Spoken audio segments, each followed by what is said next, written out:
Good afternoon, disciples. We are on chapter 2 of this session. Um, I just want to impart upon you folk uh, the the audio clip that has been stuck in my head for the past couple days now.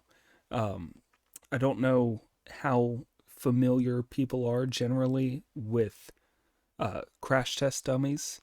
It's kind of a Christian rock band from I think late 90s, early 2000s. Um, they have this one track called, um, I think Duck Song, I think it's How Does a Duck Know?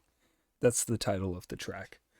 Um, and it begins with fucking, how does a duck know what direction south is? And that's that's where my head's at. Just to clue y'all in. So, um, my no longer hot beverage is no longer here. So we're just gonna go straight into it. We're breaking tradition here. But I guess it doesn't really count because it's all part of the same session. Anyway, we're getting into it.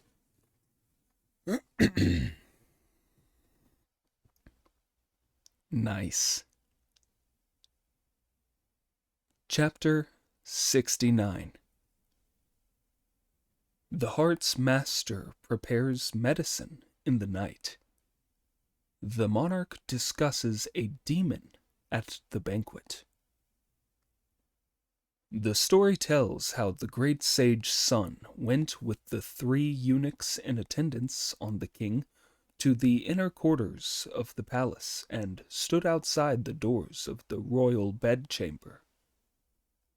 Handing the 3 golden threads to the eunuchs to take inside, he gave them these instructions. Tell the queens and consorts of the inner palace, or the eunuchs in personal attendance, to fasten these threads to his majesty's left wrist at the inch, the bar, and the cubit, then pass them out of the window to me. The eunuchs did as he said, asking the king to sit on his dragon bed while they fastened one end of the golden threads to the inch, the bar, and the cubit, and passed the other ends outside. Monkey took these ends and first held the end of one between the thumb and the forefinger of his right hand, and felt the pulse at the inch point. He held the next against his middle finger, and felt the pulse at the bar, and then pressed his thumb against his third finger, and felt the cubit pulse. Next, he regulated his own breathing to examine the 4 functions, the 5 depressions, the 7 exterior, and the 8 interior symptoms, the 9 tempers, the deep pulses within the floating ones, and the floating ones within the deep ones. He thus determined the insufficiencies and excesses of the functioning of organs, then told the eunuchs to take the threads off the king's left wrist and fasten them to the same points on the right wrist. He felt the threads one by one with the fingers of his left hand. With a shake, he put the golden threads back on his body and shouted at the top of his voice, Your Majesty, the inch pulse on your left wrist is strong and tense. The bar pulse is sluggish and tardy, and the cubit is hollow and deep. On your right wrist, the inch is floating and slippery, the bar is slow and knotted, and the cubit is frequent and firm. The left inch being strong and tense means that you have an internal emptiness and pains in the heart. The left bar being sluggish and tardy shows that you sweat and that your muscles feel numb. The hollowness and depth of the cubit suggest red urine and bloody stools. The floating, slippery inch pulse on the right wrist shows internal acclamations and blocked channels. The bar being slow and knotted is from indigestion and retained drinking.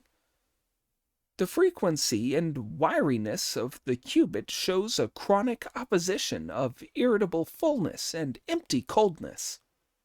My diagnosis of your Majesty's ailment is that you are suffering from alarm and worry. The condition is the one known as the pair of birds parted.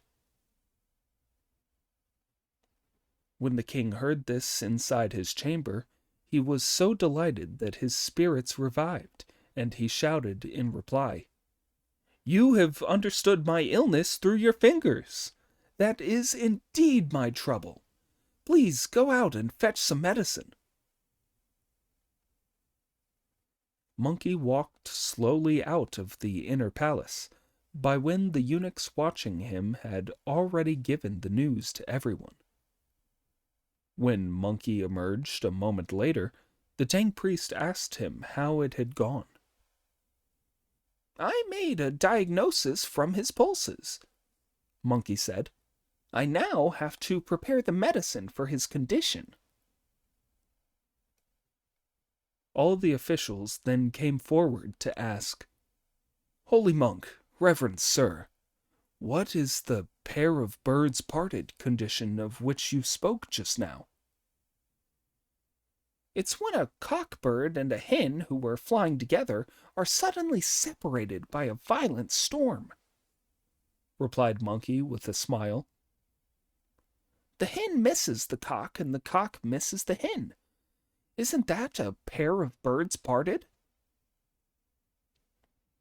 At this, the officials all cried out over and over again in admiration, "He really is a holy monk! He really is a divine doctor!"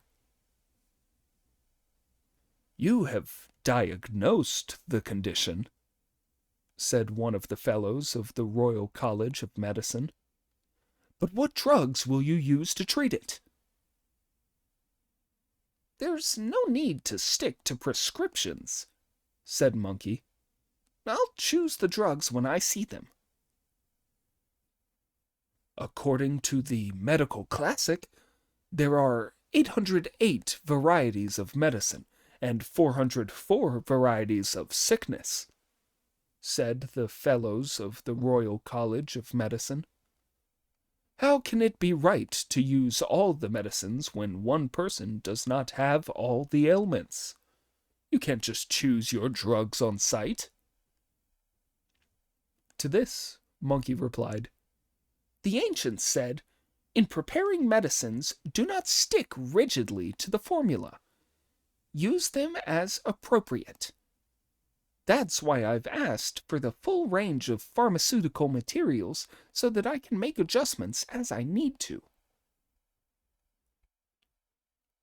The fellows of the Royal College could say no more to this, but went out through the palace gates, and sent those of the college's staff who were on duty to tell all the pharmacies in the city, whether selling raw materials or prepared drugs, to send 3 pounds of each to Monkey.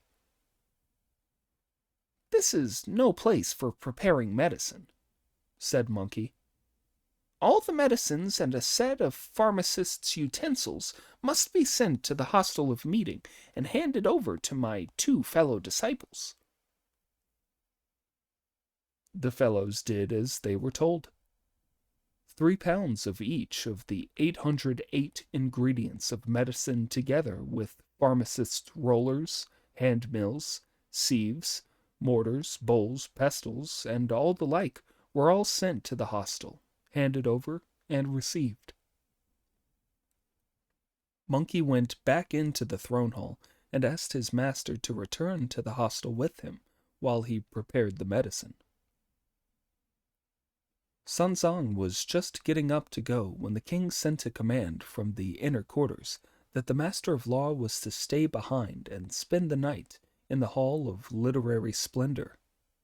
The next morning, after taking the medicine and recovering from his illness, the king would reward them, inspect the passport, and send them on their way. Sanzang was horrified.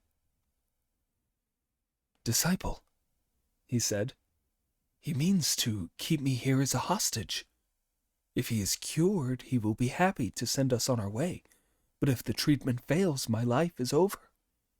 You must be very careful and pay full attention when preparing the medicine." "Don't worry, master," Monkey said with a smile. "Enjoy yourself here. I'm a superb doctor." Taking his leave of Sanzang and of all the officials, the splendid great sage went straight back to the hostel, where Pig welcomed him with a grin. "Brother," he said, "I know what you're up to." "What?" Monkey asked. "If fetching the scriptures doesn't come off, you'll be left without any capital to start up a business," Pig replied. "Now you've seen how prosperous this place is, you're planning to open a chemist shop here." "Don't talk nonsense," shouted Monkey. "When I've cured the king, I'll use my success to leave the court and be on our way. I'm not going to be running a chemist's." "Well," said Pig, "if you're not opening a shop, why get 3 pounds of each of the 808 different ingredients to treat one man? How much of it will you need? How many years will it take for him to finish the lot?" "He'll never finish that much," Monkey replied. "The fellows of their Royal College of Medicine are a load of idiots. The only reason why I sent for so many ingredients was to baffle them and stop them knowing which ones I'm going to use. Then they won't be able to find out what my miraculous prescription is." As they were talking, 2 of the hostel staff came in and fell to their knees before them to say, "We beg the holy monks and reverend gentlemen to partake of their evening repast." "This morning you treated us rather differently," said Monkey. "So why go on your knees to invite us now?"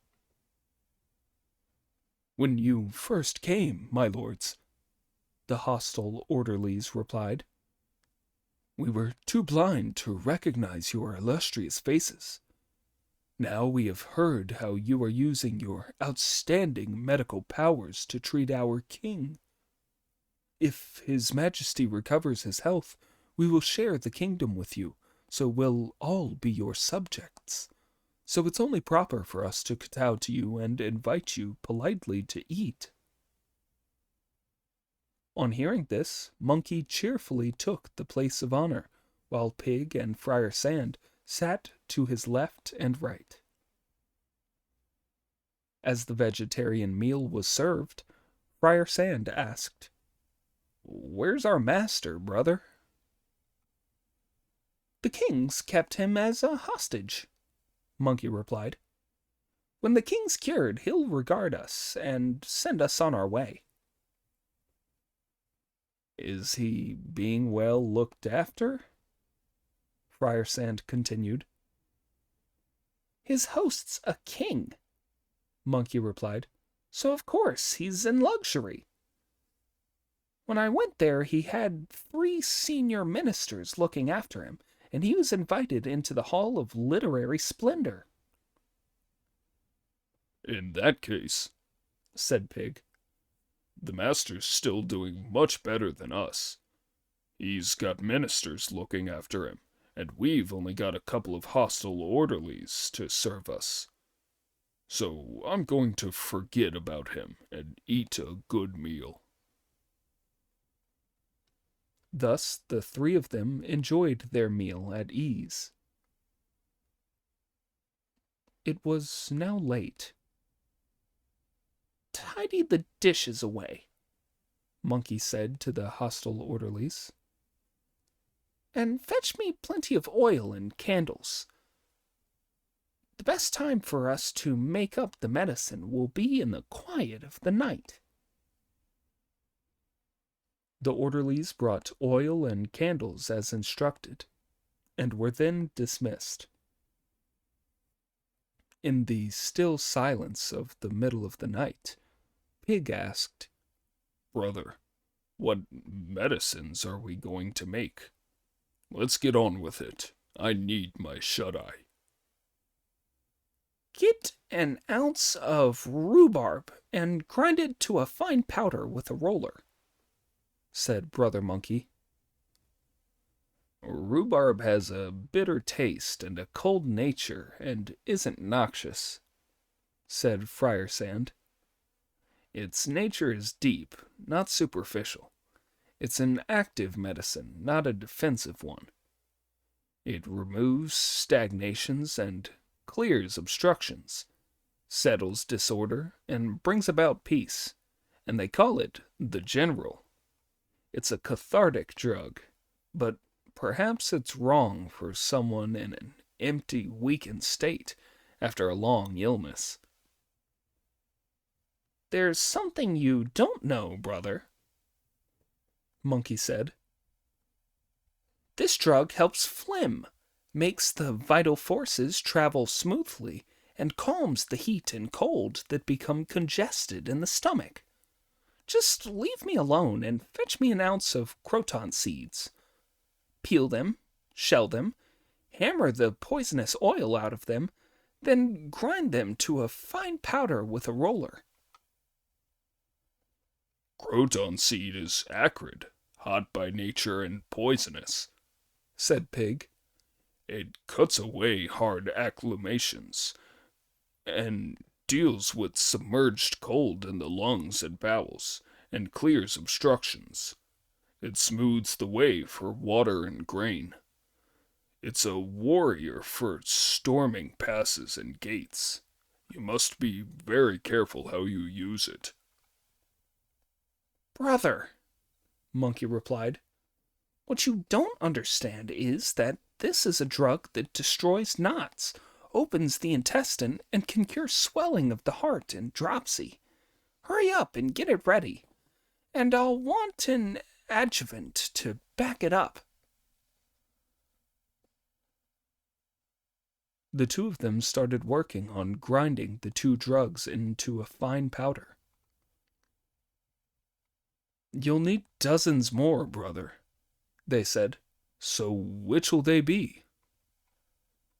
"That's all," Monkey replied. "But you've got 3 pounds of each of the 808 different medicinal ingredients," Pig said. "If all you're going to use is 2 ounces, you've been making a fool of these people." Monkey then produced a patterned porcelain dish and said, "Stop talking, brothers. Take this dish and fill it half full with soot scraped from a cooking pot." "Whatever for?" Pig asked. "I need it for the medicine," Monkey replied. "I never heard of soot from a cooking pot being used in medicine," said Friar Sand. "It's called frost on the flowers," said Monkey, "and it helps treat all kinds of illness. Didn't you know that?" The idiot then scraped off half a dishful and ground it up to a fine powder. Monkey then handed him another dish and said, "Now fetch me half a dishful of our horse's piss." "What for?" Pig asked. "To make the medicine up into pills with," Monkey replied. "Brother," said Friar Sand with a smile, "this is no joking matter. Horse piss stinks. You can't use it in medicine. I've only seen vinegar paste, old rice paste, refined honey, and clean water used for making pills. Who ever heard of horse piss used to make pills? It's got a terrible stink. Anyone with a weak spleen would throw up at the first sniff. If he goes on and takes the rhubarb and croton seeds, he'll be vomiting at one end and having the runs at the other. That'll be no joke. You don't know the inside story, said Monkey. That horse of ours is no ordinary horse. He used to be a dragon in the Western Ocean. If he'll give us some of his piss, it'll cure any illness you could have. My only worry is that he might refuse. When Pig heard this, he went and stood beside the horse, who was laying down asleep. The idiot kicked the horse till he got to his feet, then pressed himself against the horse's stomach for a very long time, but without seeing any sign of piss. He ran back to Monkey to say, Brother, never mind about treating the king. Hurry up and cure the horse. He's done for. He's dried right up. There's no way we're going to get a drop of piss out of him. I'll go with you, smiled Monkey. I'll come and have a look, too, said Friar Sand. When the three of them reached the horse, he started to jump about and shout in human language at the top of his voice. How can you be so ignorant, brother? I used to be a flying dragon in the Western Ocean. The Bodhisattva Guan Yin saved me after I'd offended against the heavenly code. She sawed off my horns, removed my scales, and turned me into a horse to carry the master to the Western Heaven to fetch the scriptures. This way I'll be able to redeem my crimes. If I pissed into any river I was crossing, the fish in the water would drink it and turn into dragons. The grass on any mountain we were going over that got a taste of it would become magic fungus for immortal boys to gather and give themselves eternal life. So of course I can't casually drop it in a vulgar, worldly place like this. Watch your words, brother, said Monkey. This is the city of a Western king, not some vulgar, worldly place. You wouldn't be casually dropping it here. As the saying goes, many hands make light work. We've got to cure the king. When we do, we'll all be covered in glory. If we fail, I'm afraid we won't be able to leave this country with any credit. Wait a moment, the horse finally said. Look at him as he springs forward, then squats back on his haunches, grinds his teeth noisily, and only with the greatest strain manages to squeeze out a few drops before standing up again. What a deadbeat, said Pig. You could give us a few more, even if they were drops of gold. Seeing that the dish was now about a third full, Monkey said, That'll do, that'll do. Take it away. Only then did Friar Sand feel cheerful. The three of them then returned to the main hall, mixed the piss with the ingredients that had already been prepared, and rolled the mixture into 3 large round balls. They're too big, brothers, said Monkey. They're only walnut-sized, Pig replied. That wouldn't be enough for a single mouthful if I were taking them. The 3 disciples then put the pills into a large box and went to bed fully dressed. It was soon dawn, and despite his sickness, the king held court, asking the Tang priests to come to see him, and sending all his officials straight to the hostel of meeting, to pay their respects to the holy monk, the venerable sun, and fetch the medicine.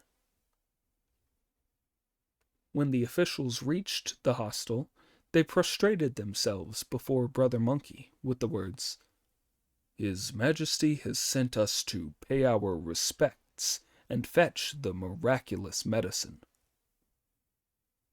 Monkey told Pig to fetch the box, which he opened and handed to the officials. "What is this medicine called?" they asked.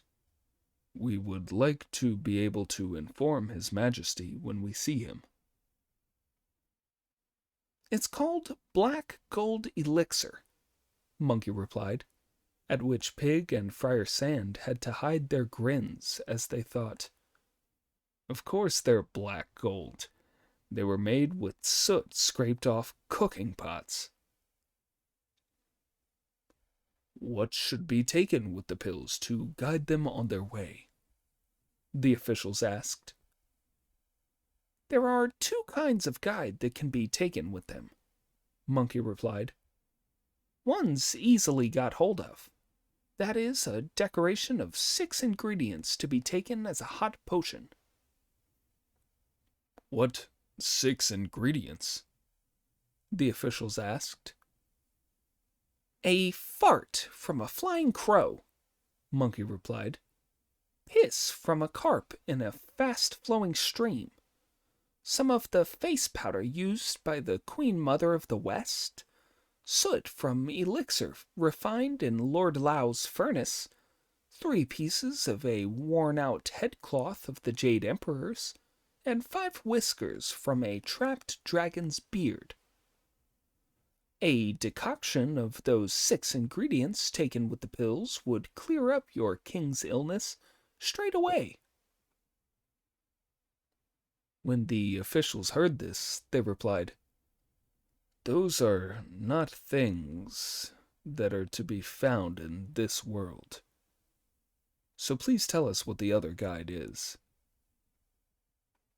"The pills should be taken with rootless water," said Monkey.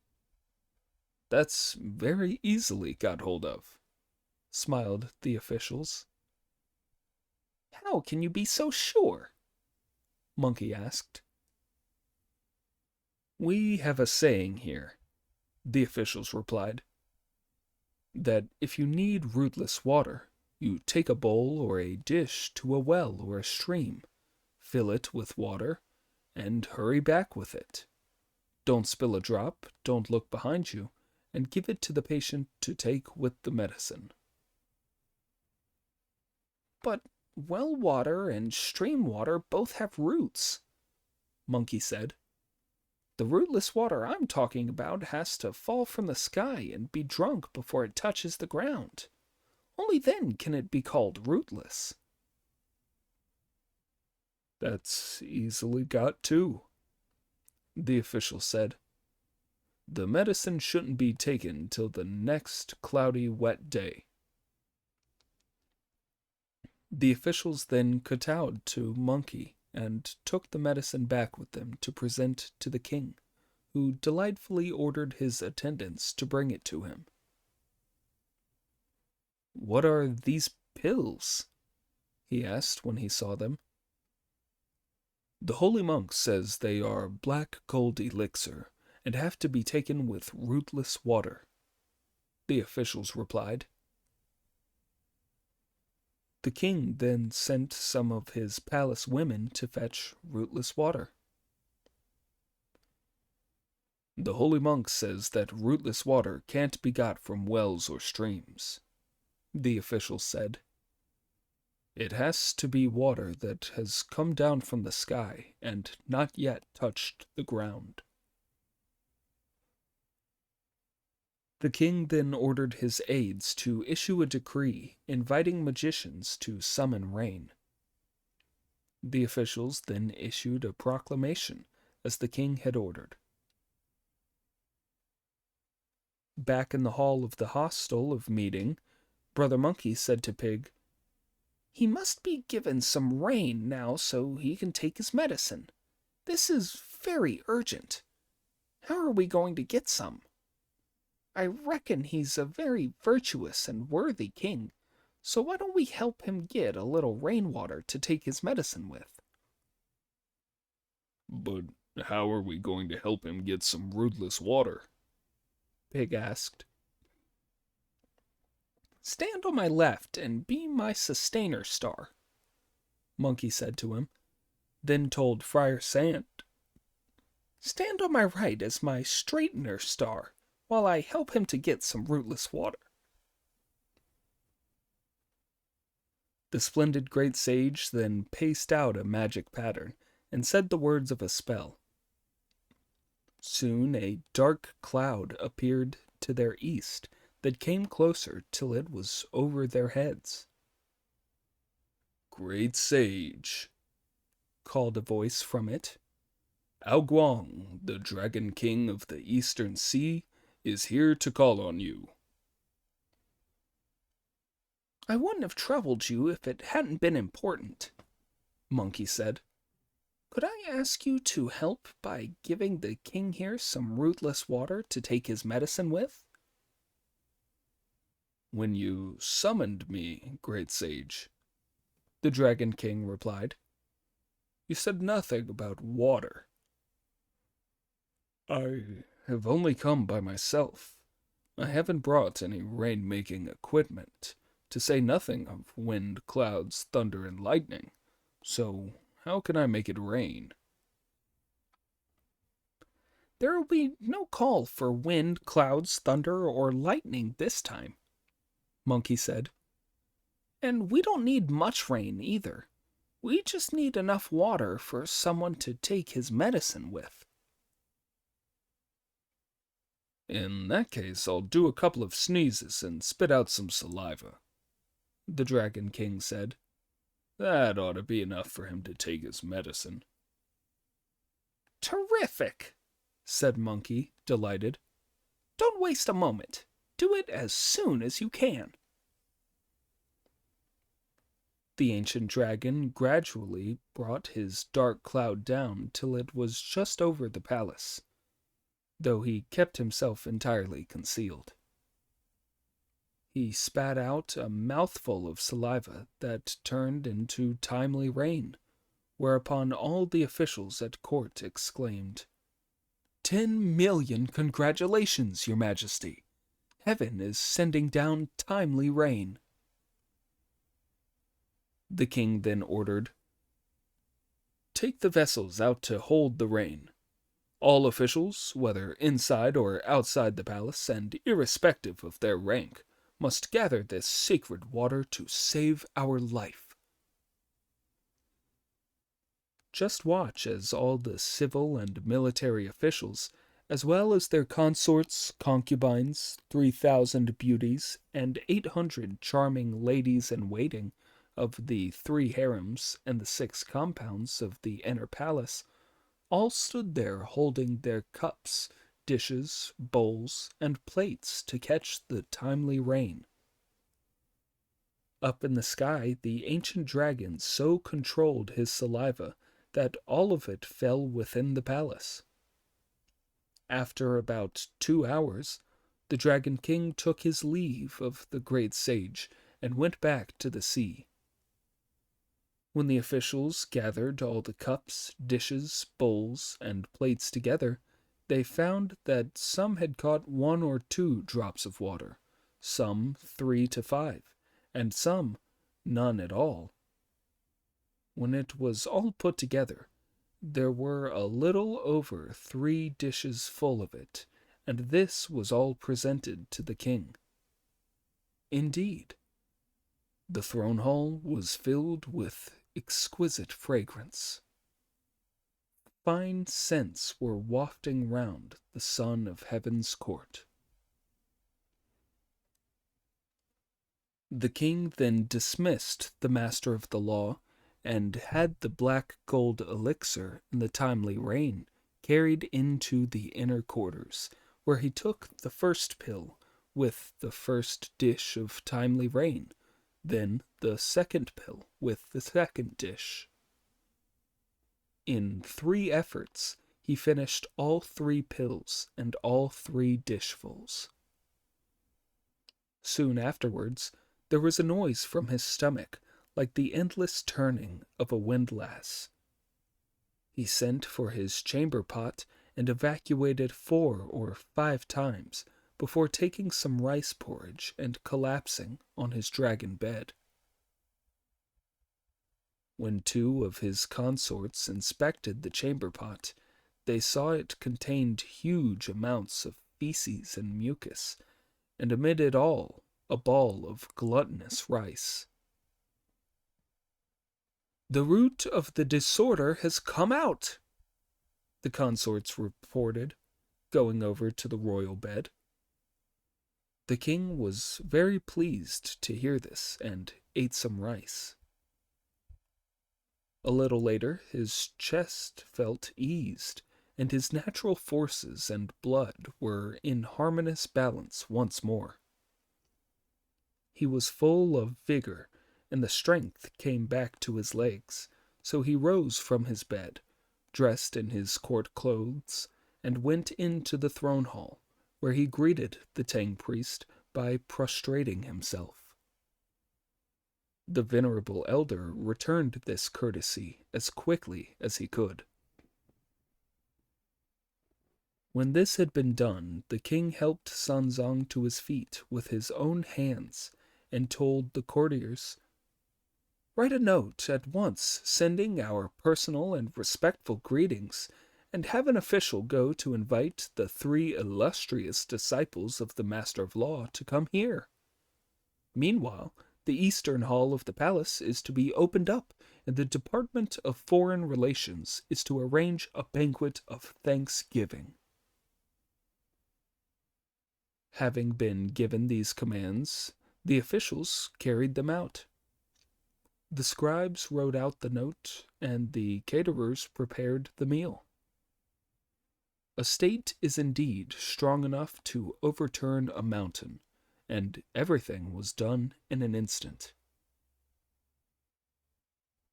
When Pig saw the officials come to deliver the note, he was beside himself with delight.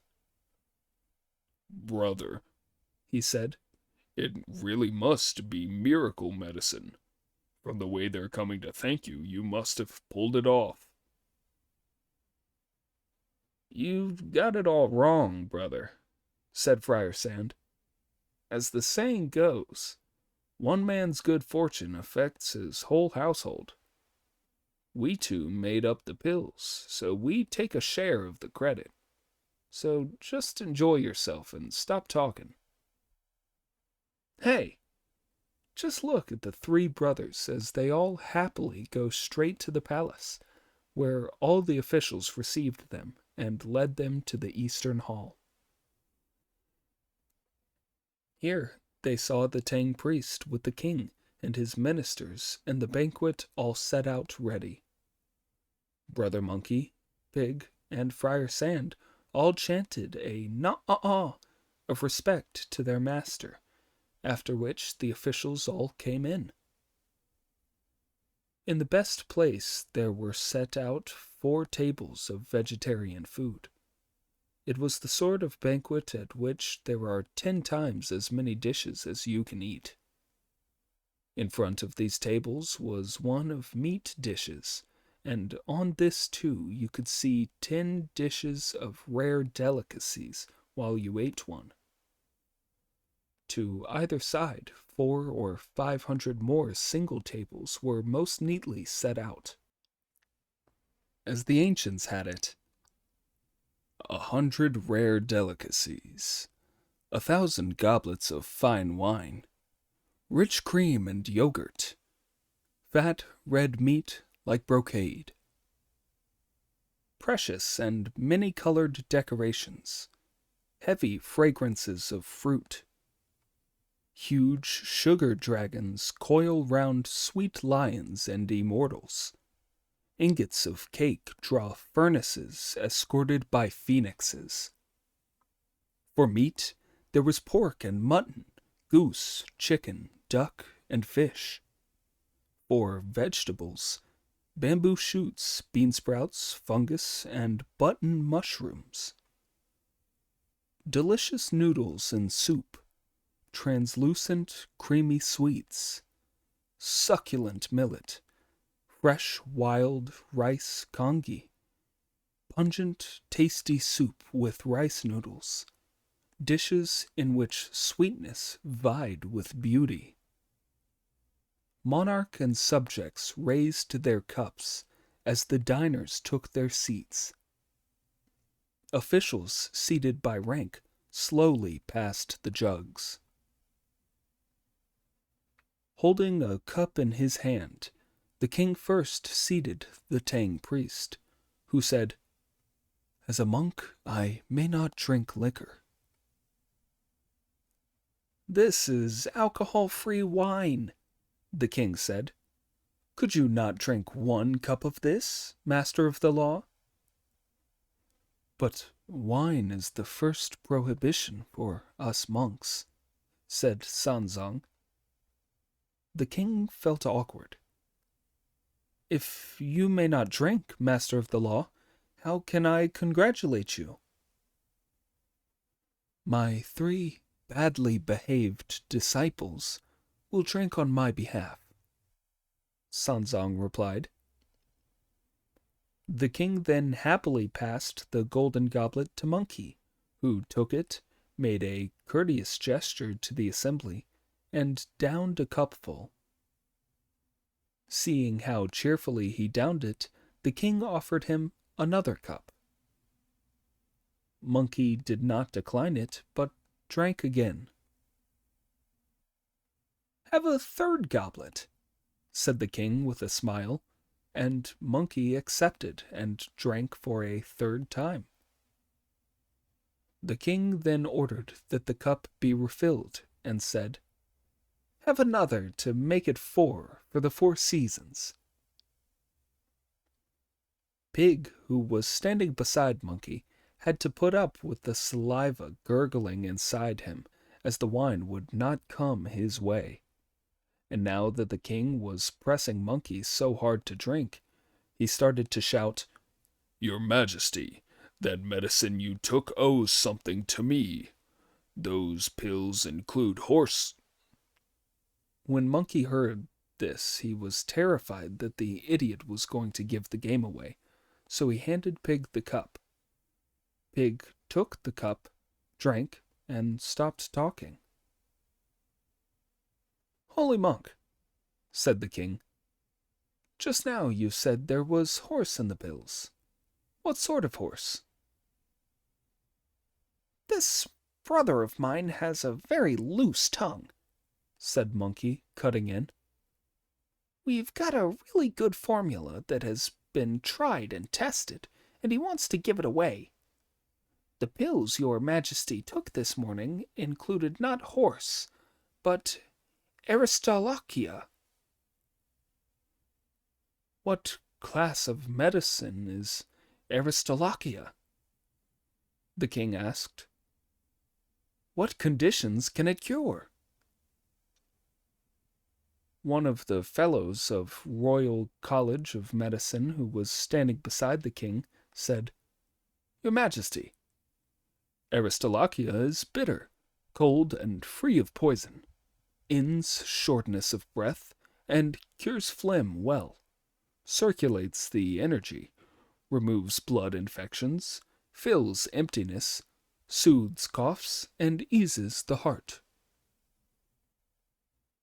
"It was the right thing to use, the right thing to use," the king said. "The venerable Pig must have another cup." The idiot said nothing more, but downed 3 goblets. The king then gave 3 cupfuls to Friar Sand, who drank them. Everyone then sat down. When they had all been feasting and drinking for a long time, the king raised a large goblet once more and handed it to Monkey. "Please sit down, your Majesty," Monkey said. "I've been drinking hard in every round. I never refuse." "Holy monk," the king said, "we are under a profound debt of gratitude to you that we will never be able to repay. Please, drain this great goblet. we have something to say to you. Say what you will first, Monkey replied. I'll drink after.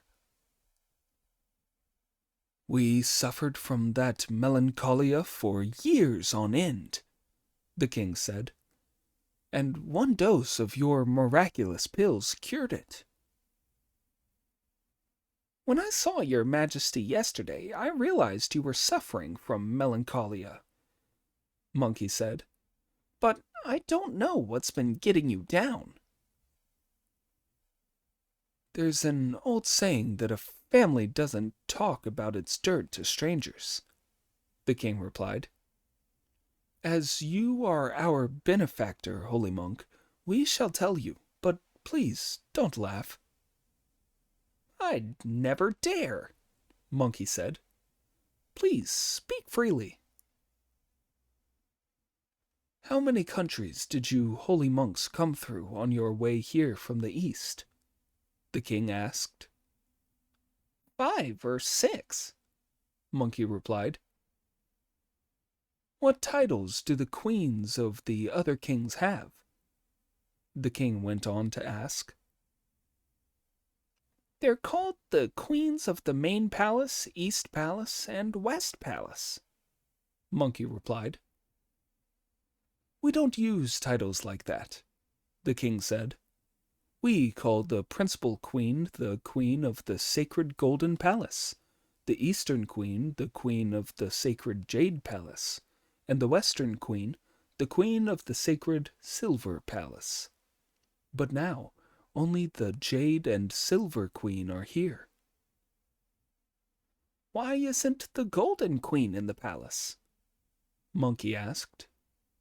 She has been gone for 3 whole years, the king replied in tears. Where did she go? Monkey asked. At the Dragon Boat Festival 3 years ago, the king said. We were in the pomegranate pavilion at the palace gardens with our queens and consorts unwrapping rice dumplings, putting our Artemisia out, drinking calamus and realgar wine, and watching the dragon boats race when all of a sudden there was a gust of wind. An evil spirit appeared in mid-air. He said he was the evil Star Matcher who lives in the Horn Dog Cave on Mount Unicorn and was short of a wife. Seeing how beautiful and charming our Golden Queen is, he wanted her for his wife and insisted we should hand her over at once. If we did not do so by the time he had asked 3 times, he was going to eat us up first, then our officials, and all the commoners living in the city. We were so concerned over the fate of our country and our people that there was no alternative. The Golden Queen had to be pushed outside the pavilion to be carried noisily off by the evil spirit. All this gave us such a fright that the rice dumpling we were eating turned solid inside us. On top of that, we have been unable to sleep for worrying, which is why we were ill for 3 years. Since taking you holy monks' miraculous pills, we have evacuated our bowels 3 times, and the accumulations from 3 years ago have all passed. That is why our body now feels light and strong, and our spirit is restored to what it is. Our life has today been given to us by you holy monks. This is a gift more weighty than Mount Tai. When Brother Monkey heard this, he was very happy indeed, and he downed the huge goblet of wine in 2 gulps. Your Majesty, he said with a smile to the king, so that's what's caused your shock and your depression. Today you've been lucky. You met me and you were cured. But I don't know whether you want the Golden Queen back in your palace. To this the king answered with tears. We have been longing for her day and night, but nobody has ever been able to catch the evil spirit. Of course we want her back in our country. What if I go to deal with that evil creature for you? Said Monkey. The king fell to his knees and replied, If you can rescue our queen, we will gladly take our 3 queens and 9 consorts away from the capital and go to live as commoners, leaving the whole kingdom to be yours to reign over, holy monk. When Pig, who was sitting beside them, heard all this being said and such great honors being done, he could not help bursting into noisy laughter. This king's got no sense of what's proper, he chortled. Fancy giving up his kingdom and going on his knees to a monk for the sake of his old woman. Monkey hurried forward to help the king back on his feet and asked, Your Majesty, has the evil spirit been back since he got the Golden Queen? In the 5th month of the year before last, the king said, he carried off the Golden Queen. In the 10th month he came back to demand a couple of ladies in waiting to serve her, and we presented him with a couple. In the 3rd month of last year he came to demand another couple, and 2 more in the 7th month. Then in the 2nd month of this year it was a 4th pair. We do not know when he will be back again. If he comes that often, you must be terrified of him, Monkey replied. Because he has come so frequently, we are afraid of him and of his murderous intentions, said the king.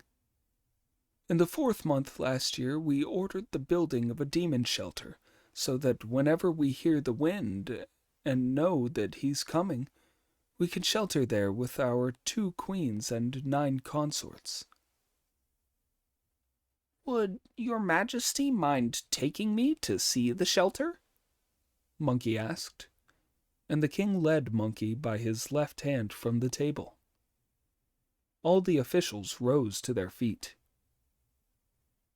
Brother, protested Pig, you're very unreasonable. Why leave this royal wine and break up the banquet to go look at something? Hearing this and realizing that Pig was worried for his stomach, the king told his attendants to have 2 tables of vegetarian food brought along so that Pig could go on being wined outside the demon shelter. Only then did the idiot stop making a fuss and join in with his master and Friar Sand, saying, Let's break up the banquet. As a column of civil and military officials led the way, the king and Monkey went arm in arm through the living quarters of the palace to the back of the royal gardens, but there were no great buildings to be seen. Where's the demon shelter? Monkey asked, and before the words were out of his mouth, 2 eunuchs levered open a square flagstone with red lacquered crowbars. Here it is, said the king. 20 feet or more below us is a large underground palace hall has been excavated.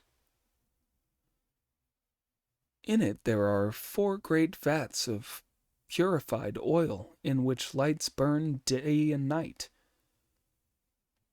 When we hear the wind, we take shelter here, and the flagstone is put on again from outside. So the evil spirit doesn't want to kill you, said Monkey with a smile. If he did, this would give you no protection. Just as he was speaking, there came the roaring of a wind from due south that made the dust fly. In their alarm, all the officials complained, "That monk has the mouth of an oracle.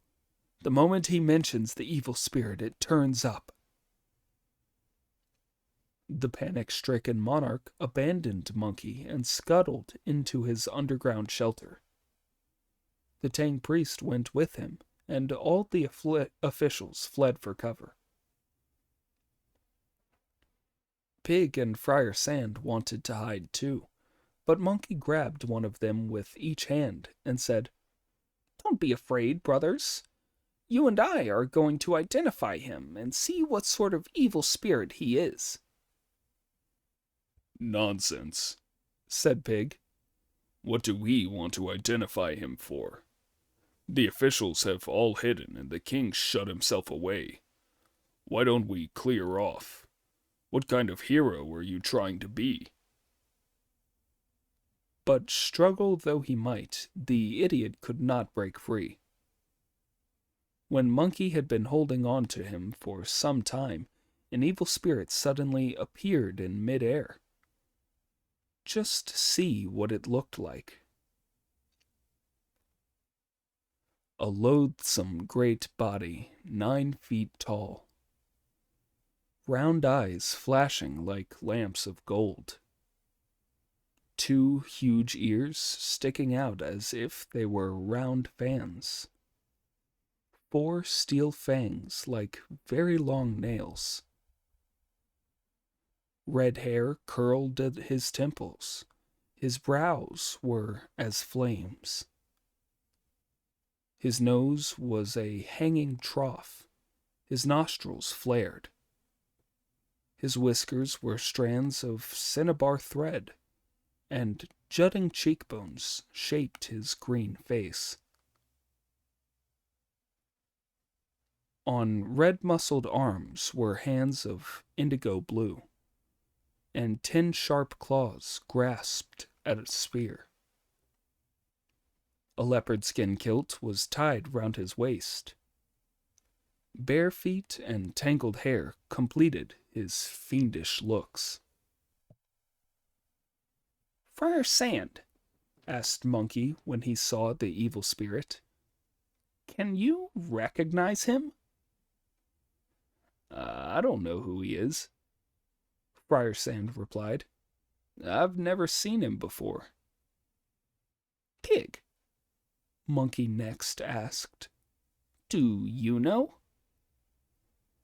"I've never had a cup or a drink with him," Pig replied. "He's no friend or neighbor of mine. How could I know?" "He reminds me of the sallow-faced, golden-eyed gatekeeper ghost under the equal of heaven of the eastern peak." "No, he isn't. No, he isn't," said Pig. "How do you know he isn't?" Monkey asked. "Because ghosts are spirits of the dark and the underworld," Pig replied. "They only come out at night, between 5 and midnight. It's only 10 in the morning, and no ghost would ever dare come out now. And even if it was a devil, it'd never ride a cloud. Ghosts that stir up winds make whirlwinds, not gales. Perhaps he's the evil star matcher." "You're not such an idiot after all," said Monkey. "That sounds sensible, so you two look after the master while I go to ask his name. That'll help me rescue the Golden Queen and bring her back to the palace for the king." "Go if you must," Pig replied.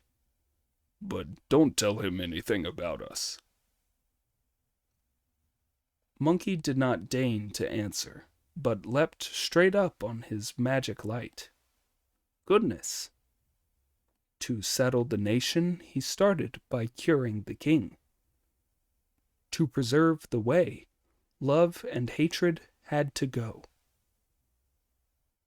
If you don't know who won the battle that followed when Monkey rose up into the sky, or how the evil monster was captured and the Golden Queen rescued, listen to the explanation in the next chapter.